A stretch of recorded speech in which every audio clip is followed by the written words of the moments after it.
Benvenuti amici sul mio canale in cui parliamo di orchidee, io sono Daniele.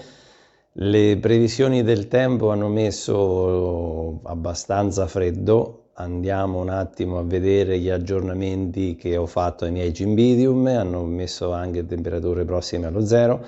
Andiamo a vedere come possiamo proteggerli ancora meglio nonostante il tempo sia un po' inclemente con noi. Seguitemi.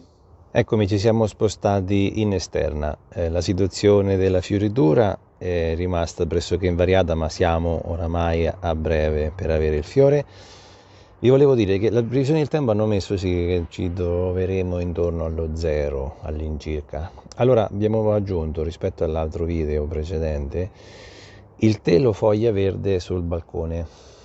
Il telo foglia verde serve per proteggerlo dalle ventate gelide. In previsione anche del fatto che arriveremo a fine anno, ci sarà anche gennaio e febbraio davanti, quindi dobbiamo un attimo tutelarle. Questo telo foglia verde serve proprio per impedire, quando ci saranno grosse ventate gelide, che vengano addosso alla pianta. Sotto, rispetto all'altro video, abbiamo aggiunto un elemento importante che sono due tavolette di legno per tenere il vaso sollevato nell'eventualità che anche il terrazzo potesse avere una temperatura pressoché allo zero. Diciamo che sono situazioni di emergenza, ma questi listellini sotto il vaso li possiamo sempre lasciare. Abbiamo detto che il vaso di terracotta è importantissimo perché aiuta ad asciugare.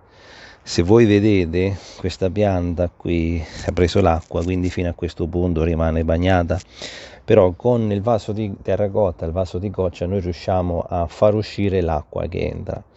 Queste sono piante che vengono tenute fuori all'esterno tutto l'anno e uno non le vuole mettere dentro all'appartamento semplicemente per un motivo, perché il cymbidium, il fiore del cymbidium ha bisogno di fresco.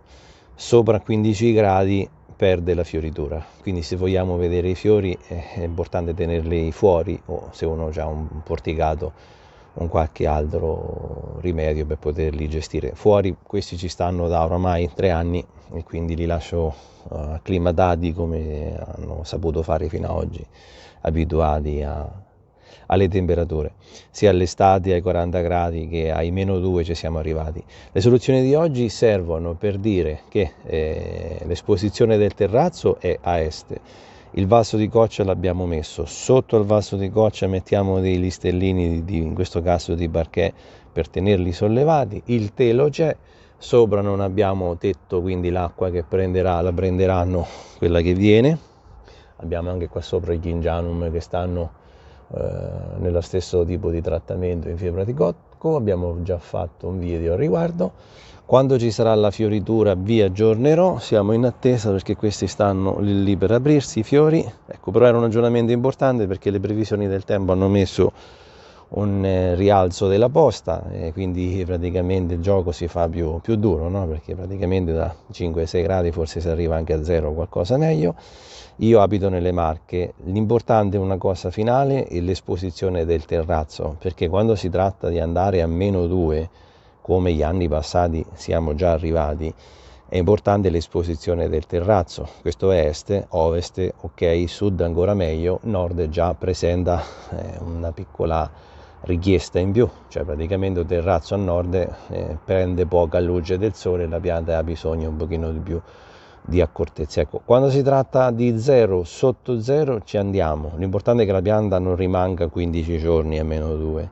Volendo, sopra questa soluzione che io vi propongo ci sono i teli TNT, quelli bianchi. I teli TNT, se voi li mettete, la pianta può rimanere qui anche a -10 per una settimana, non c'è problema in questo contesto, è che l'abbiamo isolata totalmente. Queste sono le soluzioni più estreme in vista delle previsioni del tempo, ed è per questo che ho avuto la necessità di proporvi questo video, per non lasciare le piante completamente a loro stesse. Poi vi farò altri video sui cymbidium, su altri argomenti che poi preparerò. Grazie di avermi seguito, a presto.